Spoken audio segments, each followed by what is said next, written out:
ভোর রাতে যখন সাহারি খেতে উঠবেন, আপনি তো সাহারি খেতে উঠেন, আপনি জানেন ওই সময়টার দাম কত? আমরা বেশিরভাগ মানুষ জানি না ভোর রাতের এই সময়টার দাম কত। আরে ভাই, এই সময়ের দোয়া 1 মিনিটের দোয়া অন্য সময়ের 100 মিনিটের সমানও না। অন্য সময়ের 100 মিনিটও এই ভোর রাতের 1 মিনিটের সমান না। এত মূল্যবান সময়।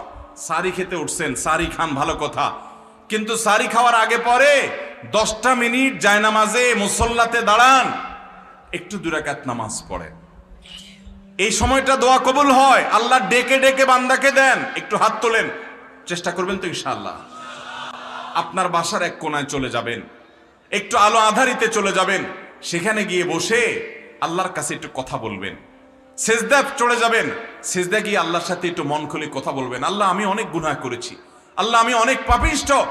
শুনেছি আপনার রাসূল জানিয়েছেন যে এই মাসে নাকি আপনি অনেক পাপিষ্ঠকে মাফ করে দিবেন। আল্লাহ, আপনি নাকি অনেক জাহান্নামে যাদের নাম চলে গেছে জাহান্নামী তালিকাভুক্ত, তাদেরকে মুক্ত করে জান্নাত দিয়ে দিবেন, আপনি নাকি ওয়াদা করেছেন। আল্লাহ, আমাকে একটু তাদের মধ্যে শামিল করে দেন। আল্লাহ, আপনি দিলে আপনার কোনো অভাব হবে না। আল্লাহর সাথে একটু কথা বলা, মুনাজাত করা ভোর রাতে করার চেষ্টা করবো তো ইনশাআল্লাহ।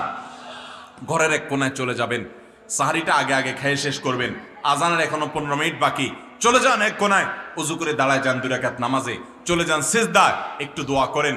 নিরিবিলি জায়গা যদি বাসায় না থাকে, ছাদে চলে যান, মসজিদে আগে চলে যান, এক কোনায় চলে যান। এই সময়ের 10টা মিনিট অন্য সময়ের ঘন্টাকে ঘন্টার চাইতে মূল্যবান। চেষ্টা করবো তো ইনশাআল্লাহ। ভাইরা আমার, সিয়াম